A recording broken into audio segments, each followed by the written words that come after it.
Learning how to use the major scale modes is a pretty long journey. I learned them a long time ago. I've been teaching them to folks for a while. Every once in a while, I still run across new ways to use them. So it's a long journey. There are three basic components to that journey. The primary one that I think is the most important is, can you play a mode, any mode, and can you hear it and identify whether or not you even like it? Like, without that information, it's sort of useless moving on, right? The second part is sort of a more scholastic information stack. Do you understand the fabric, the architecture of how they work?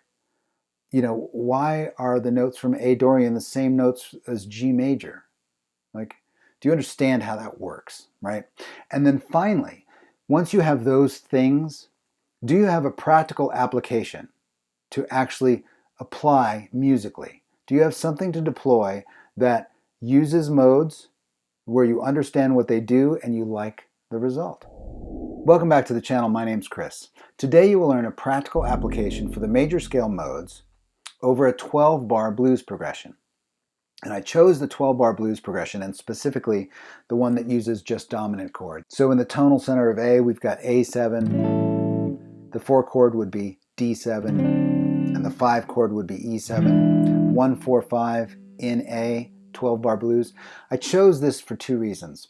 The first is the blues genre has, at its core, at its center, it has the electric guitar as one of the primary sort of evolutionary forces, right? This instrument continues to define what the blues genre is. So the connection is you can't get away from it. You increase your blues capability, you become a better guitar player in any genre. You're a better blues player, you're a better bluegrass player. You're a better blues player, you're a better metal player. You're a better blues player, you're a better jazz player. That's just part of, it's like the core, it's a fundamental primary format for this instrument. The second reason I chose this chord progression, and specifically again for these dominant chords, is because even though we're in the tonal center of A,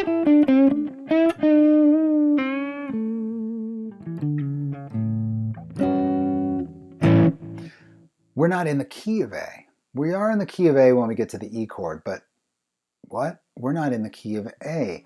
Each one of these chords is a dominant chord, which represents a key change, and I'll tell you why. The dominant chord, which is built root 3, 5, flat 7, is only primarily built from the Mixolydian mode. The Mixolydian mode is built off the 5th degree of a major scale. So actually each one of these chords is the 5th of the key they're in. So each one of these chords is actually a key change. All right, let's just get going. The goal here is to find out what modes we can play over that blues progression to outline those key changes, because we just learned each one of these chords is actually in a different key. Even though we're feeling this whole thing around the center of A, each one of those chords is actually harmonically, sort of sonically from a different key. Key changes, it turns out, are a perfect time to use a mode, to define a key, because a mode is a major scale derivative, and a major scale derivative just defines a key. No matter where you start and end, you're in a key using the modes. So a key change is a perfect time to use a mode. The first piece of information we need is what key are we in, right? If we're not in the key of A, we got to find out what key we're in here. We got to find out what key we're in here, and what key we're in here. The dominant chord, these are all dominant 7th chords. The dominant 7th chord is built using Mixolydian. The dominant 7th chord has a root, a 3rd, a 5th, and a flat 7. The primary way to build that is with the Mixolydian mode. And the Mixolydian mode is the 5th mode in the series. It's built off the 5th degree of the key. So that means that each one of these is the 5th of the key we're in, right? So that's our first clue. This is the fifth of something, D is the fifth of something else, E is the fifth of yet another key. Let's find out what those are. I'm going to just do the math for us here. A is the fifth of D. Here's a D note. 1, 2, 3, 4, 5. A is the fifth of D. The D7 is the fifth of G. 1, 2, 3, 4, 5. D mixolydian, D dominant 7 is built off the key of G. The E7 is from the key of A. 5, 4, 3, 2, 1. So, the A7 from the key of D. The D7 from the key of G. The E7 from the key of A. So we could sort of say, well, so when I'm playing this, I could play a D major scale. And when I'm playing the D7, I could play a G major scale.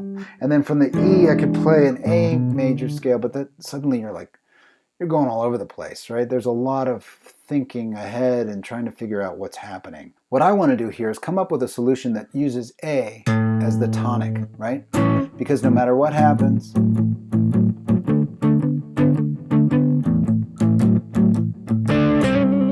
we feel like we're in the key of A, even though we're not. A is the tonal center. So I want to ask myself this question. What mode can I play starting and ending on A that will outline this key change? Now we're getting somewhere. Now we're going to be using modes that are all starting and ending on A. It's a perfect way to leverage the modes in a key change situation. So here's the math. A, the first chord that we're playing, is a 5 chord, right? It's the fifth of D. We already figured that out. The 5 chord is built off of mixolydian. So I would just play A mixolydian here. A mixolydian defines the A7 chord. When I go to this 4 chord, this D7, I've got to play the notes from the G major scale, right? Because we already found out this is the fifth of G. So in the key of G, what mode do I have to play starting and ending on A to outline that key? Turns out it's Dorian.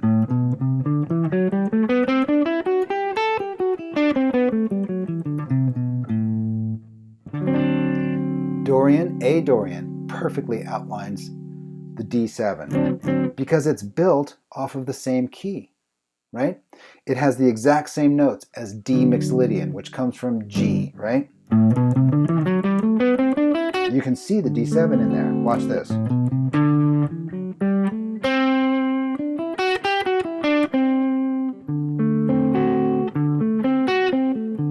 That's my D7 chord. It sits right inside that A Dorian scale. A Dorian outlines the 4 chord. The 5 chord, oh wait, it's already the 5 of A, so we just play A major.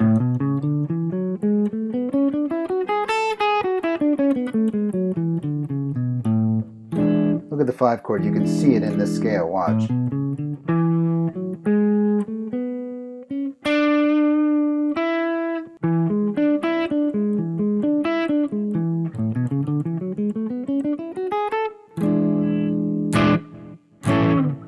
So we've just unlocked this weird little secret. We've found out what key we're in, and then we projected whatever mode outlines that key that starts and ends on A. So we could feel like we're still connected to A. Here it is in a nutshell. On that 1 chord, play A mixolydian. On that 4 chord, play A Dorian. And on the 5 chord, play A major. A Ionian. And just for review, here they are. Ionian, major, which I hope you already know, is starting on the E string on A, 5-7, 4-5-7, 4-6-7, 4-6-7, 5-7, 4-5. Dorian is 5-7-8, 5-7, 4-5-7, 4-5-7, 5-7-8, 5. The mixolydian scale goes like this: 5-7, 4-5-7, 4-5-7, 4-6-7, 5, 7, 8, 5. Okay, there it is. Mixolydian over the 1, Dorian over the 4, and Ionian or major over the 5. Okay, so there's an example of an application of using modes to change keys. And we did some gymnastics to get there, figuring out what key we were in, and then projecting what mode we would start and end in A to define that key change, right? So there's a level of sophistication, right? There's that scholastic approach. First of all, the dominant chords, we know we like them because we're playing the blues in A. So we already know we like the sound of that sort of stacked Mixolydian thing. But now also we understand the fabric of what key am I in when I play this chord. So finally, now we have a practical example that we can deploy, which is Mixolydian when you're playing the 1, Dorian when you're playing the 4, and major when you're playing the 5. Right? We can deploy that off of that A, off of that tonal center, that A. But here's the trick. When you say to yourself, oh, I want to learn how to play modes, I want to learn how to use them, right? There's something that comes with it that you have to pay attention to, which is when you play this 4 chord over a blues progression,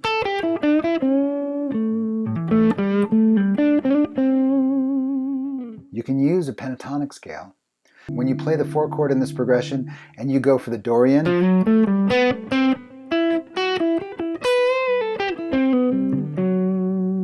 you enter a whole new level of sophistication because it's a 7-note scale. So it's bringing you different notes than the 5-note pentatonic scale. Meanwhile, you know, guys like Stevie Ray Vaughan were perfectly fine and happy with the pentatonic scale. But if you start to listen to players like Josh Smith, Robin Ford, Matt Schofield, these are tremendously talented blues players who are using these more sophisticated sounds. So when you're standing there saying, well, how do I use the modes? One of the things you also have to ask yourself is, do I like this more sophisticated sound? So the 4 chord, you've got your pentatonic, works over the 4, right? The Dorian mode,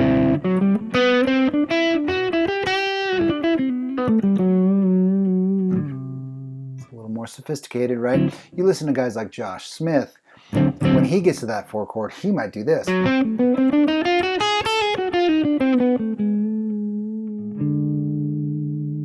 Right? Like that's really out there. The point being, once you uncover that, once you open that bottle and the genie comes out, you're going to go down the road of trying to figure out and having to answer to yourself the question of, how sophisticated do I want to actually sound? Okay, I've tabbed the examples out, so you've got all those modes in this blues progression for the tonal center of A. I've tabbed it all out. That's on Patreon. If you need it, please go over there and get it if you do, and know that any support there fuels this whole thing, and I really appreciate it. See what you think about these modes, about playing this more sophisticated sound over a blues progression. Does it fit? Does it suit you? Does it not suit you? Go find out. Have a good one. See you next time.